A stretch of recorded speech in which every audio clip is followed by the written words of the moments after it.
आप सबों को जय मसीह की। मैं आशा करता हूँ कि आप सब प्रभु में आनंदित हैं और मगन हैं।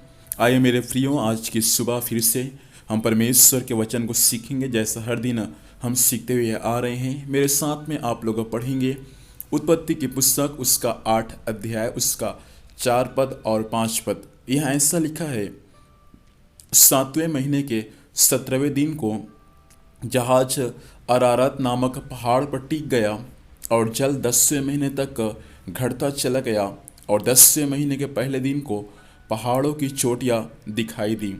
परमेश्वर पिता इस वचन के माध्यम से हम सबों को आशीष से। यहाँ पर से जब इस पृथ्वी पर जल प्रलय आया और उसके बाद में जब परमेश्वर ने नूह और उसके परिवार को बचा लिया, उसके बारे में दिया गया है। 6 अध्याय से 7 अध्याय के यदि आप पहले से पढ़ेंगे या 6 अध्याय के 9 पद से आगे पढ़ेंगे, तब आपको पूरा इसके बारे में मालूम चलेगा। जब इस पृथ्वी पर पाप अत्यधिक बढ़ गया, तब परमेश्वर ने इस पृथ्वी पर जितने भी मनुष्य थे, परमेश्वर सबको नाश करना चाहा। लेकिन परमेश्वर ने इस पृथ्वी पर केवल एक ही व्यक्ति को देखा जो परमेश्वर के सामने धर्मी था, जिसका नाम नूह था। नूह को परमेश्वर ने कहा था कि एक जहाज बना, और उस जहाज को लंबाई चौड़ाई कितना, ये सब को परमेश्वर ने नूह को बता दिया। नूह परमेश्वर के कहे गए वचनों के अनुसार उस जहाज को बनाया। जहाज बनकर तैयार हो चुका। नूह जहाज को बना रहा था, प्रचार भी कर रहा था कि परमेश्वर इस पृथ्वी को जल प्रलय से नाश करने वाला है। कोई लोग नूह के बातों पर विश्वास नहीं किया। अंत में जब जहाज बनकर तैयार हो गया, तब नूह और उसका पूरा परिवार और परमेश्वर ने जितने भी जानवर उस जहाज में भेजा, वे सबको जब भेज चुका, परमेश्वर के वचन में लिखा हुआ है कि परमेश्वर क्या किया, उस जहाज के दरवाजे को बाहर से बंद कर दिया। और जब परमेश्वर उस जहाज के दरवाजे को बाहर से बंद कर दिया, उसके बाद में जल प्रलय इस पृथ्वी पर शुरू हुआ। आकाश से, धरती से, हर एक भागों से इस पृथ्वी पर जल प्रलय क्या हुआ, शुरू हुआ।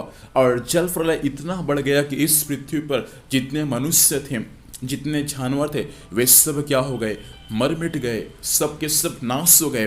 परमेश्वर के वचन में लिखा है, जब सब चीज जब नाश हो गया और उसके बाद में पानी बढ़ता ही चला गया। लेकिन मैं आपसे कहना चाहता हूँ, नूह का जो जहाज था, उसका टिकने का कहीं भी स्थान नहीं था। नूह का जहाज उस लहरों में, उस आंधी और तूफान में, उस जल में इधर से उधर, वहां से यहाँ उसका जहाज भटक रहा था। लेकिन कहीं भी परमेश्वर ने नूह के जहाज को टिकने का पानी जब था इस पृथ्वी पर, कहीं भी उसका जहाज नहीं टिका। लेकिन परमेश्वर के वचन में लिखा हुआ है कि परमेश्वर 150 दिन के बाद, 3 पद को पढ़ेंगे 8 अध्याय उसका 3 पद को, तब आपको मालूम चलेगा। 8 अध्याय के यदि शुरू भागों को पढ़ेंगे तो और भी आपको अच्छे से मालूम चलेगा। परमेश्वर नूह और उसके परिवार का सुधि लिया, और परमेश्वर के वचन में लिखा हुआ है कि परमेश्वर इस पृथ्वी पर क्या बहाया, पवन को बहाया, हवा को बहाया। उसके बाद इस पृथ्वी पर जल प्रलय क्या होता गया, समाप्त होता गया। और परमेश्वर के वचन में लिखा हुआ है कि गहरे समुद्र के सोते जो जल प्रलय के दौरान खुल गए थे, वे क्या हो गया, बंद हो गया। और उसके बाद 150 दिन के बाद जब इस पृथ्वी से जल प्रलय जब समाप्त हो गया, तब परमेश्वर के वचन में 3 पद में ऐसा लिखा है कि 150 दिन के बाद जल प्रलय क्या हो गया, कम होते गया, समाप्त होते गया। और उसके पश्चात नूह का जो जहाज था, वे 7वें महीने के 17वें दिन को एक ऊंचे पहाड़ पर, जिसका नाम अरारत पहाड़ है, वहां क्या हो गया, टिक गया। परमेश्वर नूह का परीक्षा उस जहाज में कर रहा था। क्यों? परमेश्वर नूह को कहा था कि जल प्रलय इस पृथ्वी पर आएगा, लेकिन जल प्रलय इस पृथ्वी पर समाप्त कब होगा, इसके बारे में परमेश्वर ने नूह को नहीं कहा था। और उसके बाद में जब नूह अपने विश्वास में बना रहा, परमेश्वर के वचन में लिखा हुआ है कि परमेश्वर नूह के जहाज को एक ऊंचे स्थान पर क्या किया, उसको स्थिर किया।